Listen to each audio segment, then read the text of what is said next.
First Samuel chapter 30. David destroys the Amalekites. David and his men reached Ziklag on the third day. Now the Amalekites had raided Negev and Ziklag.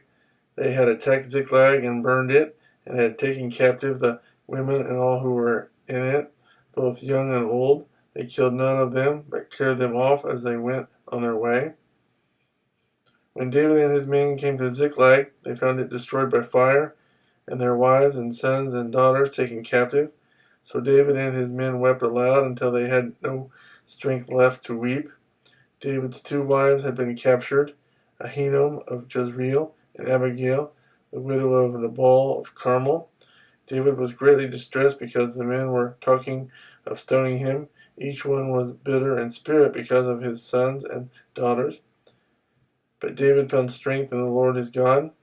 Then David said to Abiathar the priest, the son of Ahimelech, "Bring me the ephod." Abiathar brought it to him, and David inquired of the Lord, "Shall I pursue this raiding party? Will I overtake them?" "Pursue them," he answered. "You will certainly overtake them and succeed in the rescue." David and the 600 men with him came to the Besor ravine, where some stayed behind, for 200 men were too exhausted to cross the ravine. But David and 400 men continued the pursuit. They found an Egyptian in a field and brought him to David. They gave him water to drink and food to eat, part of a cake of pressed figs and 2 cakes of raisins. He ate and was revived, for he had not eaten any food or drunk any water for 3 days and 3 nights.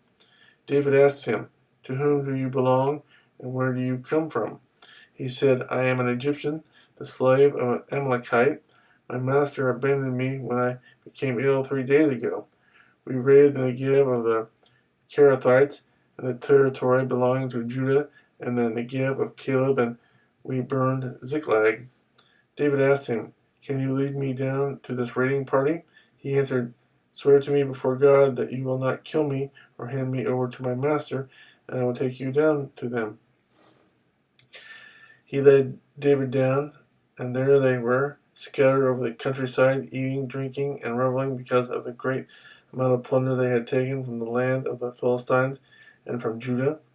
David fought them from dusk until the evening of the next day, and none of them got away except 400 young men who rode off on camels and fled. David recovered everything the Amalekites had taken, including his 2 wives. Nothing was missing, young or old, boy or girl, plunder or anything else they had taken. David brought everything back. He took all the flocks and herds, and his men drove them ahead of the other livestock, saying, "This is David's plunder." Then David came to the 200 men who had been too exhausted to follow him and who were left behind at the Besor ravine. They came out to meet David and the people with him.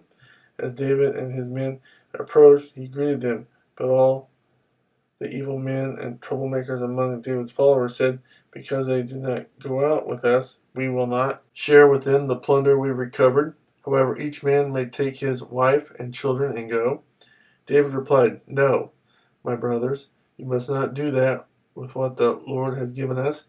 He has protected us and handed over to us the forces that came against us. Who will listen to what you say? The share of the man who stayed with the supplies is to be the same as that of him who went down to the battle. All will share alike." David made this a statute and ordinance for Israel from that day to this.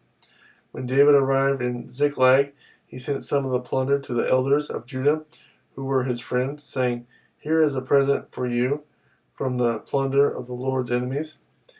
He sent it to those who were in Bethel, Ramoth, Negev, and Jattir, to those in Aroer, Siphmoth, Eshmoah, and Rakal, to those in the towns of the Jerahmeelites and the Kenites, to those in Hormah, Bor Ashan, Achshach, and Hebron, and to those in all the other places where David and his men had roamed.